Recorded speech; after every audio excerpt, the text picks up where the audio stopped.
قوم کے لوگوں نے کیا کہا؟ کہا نا موسیٰ وہاں پر تو بڑی سخت قوم رہتی ہے، ہم تو ان سے لڑنے نہیں جائیں گے۔ موسیٰ علیہ السلام نے جواب میں کہا تم صرف اٹھو اور اس شہر کے دروازوں تک چلے جاؤ، دروازوں تک جانا تمہارا کام ہے، اللہ تمہارے لیے فتح لکھ دے گا۔ انہوں نے کیا کہا؟ انہوں نے کہا موسیٰ فَاذْهَبْ أَنْتَ وَرَبُّكَ فَقَاتِلَا إِنَّا هَاهُنَا قَاعِدُونَ، موسیٰ تم جاؤ، تمہارا رب جائے، جا کر لڑے، ہم وہاں پر جانے کے لیے تیار نہیں۔ اس انکار کی وجہ سے 40 سال تک وہ قوم بھٹکتی رہی۔ جب وہ سارے مر گئے، نئی نسل پیدا ہو کر جوان ہوئی، ان کے ہاتھوں پر اللہ نے بیت المقدس کے دروازے کھولے۔ جب ایک موسیٰ کی قوم پیٹ پھیر کر بھاگے، اللہ ان کو 40 سال تک ذلیل کر دیتا ہے۔ جب یہاں حضور کی 1.5 امت پیٹ پھیر کر بھاگے گی، رسوائیاں نہیں ہوں گی تو اور کیا ہوگا؟ الزامات کا مزاج ہے، کہتے جی جنرل باجوہ کی وجہ سے ملک ترقی نہیں کر سکا، کوئی کہتا جی فیض حمید کی وجہ سے ترقی نہیں ہوئی، ثاقب نثار کی وجہ سے نہیں ہوئی، عمران خان کی وجہ سے نہیں ہوئی۔ عمران خان کہتا جی پچھلے چور تھے ان کی وجہ سے نہیں ہوئی۔ یہ ساری باتیں تو ہم اخباروں میں پڑھتے رہتے ہیں، لیکن آج تک مہنگائی کا جن کبھی قابو نہیں آیا، آج تک کبھی روزگار نہیں ملا۔ میرا سوچنے کا نقطہ نظر اس سے مختلف ہے۔ میں یہ سمجھتا ہوں جب شام میں مسلمانوں کا قتل عام کیا جا رہا تھا، ایک چھوٹی سی بچی کو جب گولیاں لگی، وہ شہید ہونے کے بالکل قریب تھی، اس کے قریب ایک میڈیا والا پہنچا، اس نے اس میڈیا والے کو مخاطب کر کے کہا میں اللہ کے پاس جا رہی ہوں اور وہاں جا کر میں 1.5 ارب حضور کی امت کی شکایت لگاؤں گی کہ ہم ذبح ہوتے رہے اور ہماری مدد کے لیے کوئی نہیں آئے۔ سیاستدانوں پر الزام لگانے سے پہلے لگتا یہ ہے کہ اس بچی نے اللہ کو جا کے شکایت لگا دی ہے۔ مختلف لوگوں پر الزام لگانے سے پہلے لگتا یہ ہے کہ اللہ نے اس کو اللہ کو اس نے شکایت لگا دی ہے۔ میں کئی دفعہ سوچتا ہوں میرے نبی محترم کی وجہ سے اللہ نے آسمان کے چاند کو نور عطا کیا ہے، میرے نبی محترم کے صدقے اللہ نے سورج کو نور عطا کیا ہے، میرے نبی محترم کی وجہ سے اللہ نے کائنات کی رونقیں بنائی ہیں، میرے نبی کے نام پر ملک بنا۔ یہاں پہ عورت اپنے 4 بچوں کو لے کے نہر میں چھلانگ لگا کے خودکشی کر لے۔ جو رب حضور کے نام پر چاند کو نور دے سکتا ہے، وہ حضور کے نام پر بننے والے ملک میں ایک عورت کے 4 بچوں کو روٹی نہیں دے سکتا؟ حضور کی نسبت سے کائنات میں جو رب رونقیں لگا دے، وہ رب حضور کے نام پر بننے والے ملک میں لوگوں کو 2 وقت کی روٹی نہ دے۔ یہ بات سمجھ میں نہیں آتی۔ اصل وجہ یہ ہے جب پاک پیغمبر تشریف نہیں لائے تھے اس وقت اللہ کا اصول اور تھا، اور وہ اللہ کا اصول کیا تھا؟ جب کعبۃ اللہ کی طرف ابرہا کا لشکر پہنچا تو پاک پیغمبر کی آمد سے پہلے اللہ نے ابابیل بھیجے، اور وہ ابابیل گئے، انہوں نے ہاتھیوں کے لشکر کو مار دیا۔ اللہ نے کعبۃ اللہ کی حفاظت فرمائی۔ یہ حضور کے آنے سے پہلے کا اصول ہے۔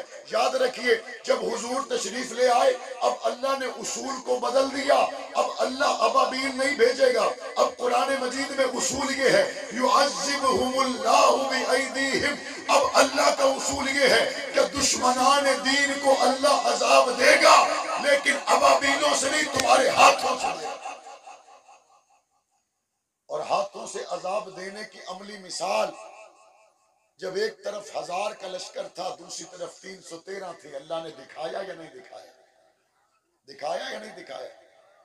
حضور علیہ السلام جب روانہ ہوئے، ابو بکر عمر نے تو رائے دی کہ یا رسول اللہ ہم آپ کے ساتھ ہیں۔ حضور دیکھ رہے تھے کہ انصار کیا رائے دیتے ہیں۔ حضرت سعد کھڑے ہوئے، کہنے لگے یا رسول اللہ آپ کیا سمجھتے ہیں؟ ہم موسیٰ کی قوم کی طرح یہ کہیں گے کہ ہم آپ کے ساتھ نہیں جاتے اور آپ کا رب جا کے لڑیں؟ کہا یا رسول اللہ آپ کے آگے بھی لڑیں گے، آپ کے پیچھے بھی لڑیں گے، آپ کے دائیں بھی لڑیں گے، آپ کے بائیں بھی لڑیں گے۔ جب حضرت مصطفیٰ کریم صلی اللہ علیہ وسلم نے صحابہ کا یہ جذبہ سنا، پاک پیغمبر روانہ ہو گئے۔ حضرت موسیٰ نے اپنی قوم سے کیا کہا تھا؟ اے قوم شہر کے دروازوں تک چلو، اللہ تمہارے لیے فتح لکھ دے گا۔ صحابہ 7 تلواروں کے ساتھ، صحابہ کھجور کی ٹہنیوں کے ساتھ، صحابہ ننگے پاؤں جب پاک پیغمبر کے ساتھ چلے، بدر کا میدان سجا، صحابہ کہتے ہیں ہماری تلوار ابھی دور ہوتی تھی کہ کافر کی گردن کٹ کے گر جاتی تھی۔ کیوں؟ یعذبہم اللہ بایدیہم، تم ایک دفعہ اپنے ہاتھوں کے ساتھ، اپنے ساز و سامان کے ساتھ آگے تو جاؤ، اور آگے اللہ پھر تمہارے لیے راستے کھول دے گا۔ یہ ملک میرے نبی کے نام پر بنا ہے۔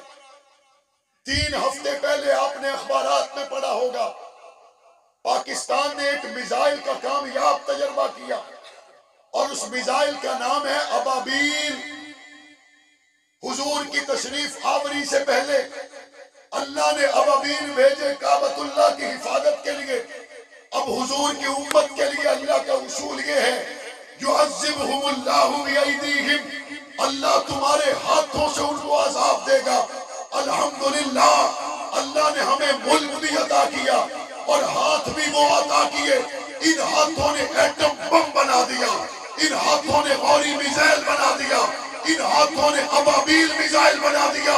بانا والا کے لوگوں کا دونوں ہاتھ کھڑا کر کے مطالبہ ہے، ابابیل میزائل کو بیت المقدس کی حفاظت کے لیے روانہ ہونا چاہیے، نہیں ہونا چاہیے؟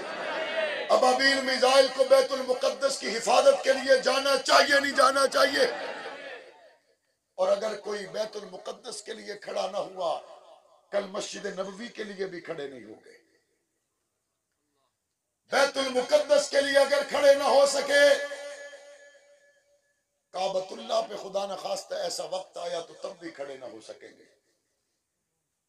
ہمیں جمعہ کے دن چیف آف آرمی سٹاف حافظ جنرل عاصم منیر صاحب نے ایک اہم میٹنگ میں بلایا، مجھے بھی اس میں بطور خاص دعوت دی گئی۔ ہمیں خوشی ہوئی کہ ہمارے ملک کی فوج کا جنرل حافظ قرآن بھی ہے، اور حسب نسب اللہ نے اس کو وہ عطا کیا کہ دنیا میں ایسا حسب نسب کسی کا نہیں ہے۔ حافظ قرآن بھی ہے، رسول اللہ کی اولاد بھی ہے۔ باقی گفتگو ہوئی، ایک بات انہوں نے بڑی وضاحت کے ساتھ کہی جس سے دل کو تسلی ہوئی۔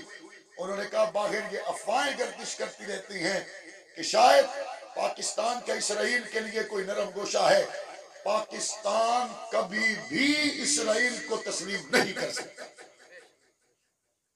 یہ ایک واضح موقف جو ریاست کی طرف سے دیا گیا، ہم اس کو تحسین کی نظر سے دیکھتے ہیں۔ ہم اس کو بھی تحسین کی نظر سے دیکھتے ہیں کہ تمام عالم اسلام میں صرف پاکستان کے فوج کے سربراہ ہیں جنہوں نے GHQ میں فلسطین کے سفیر کو بلا کر ان سے اظہار ہمدردی، اظہار تعاون کیا، لیکن ہم بھی یہ سمجھتے ہیں اور پاکستان کی افواج بھی یہ سمجھتی ہیں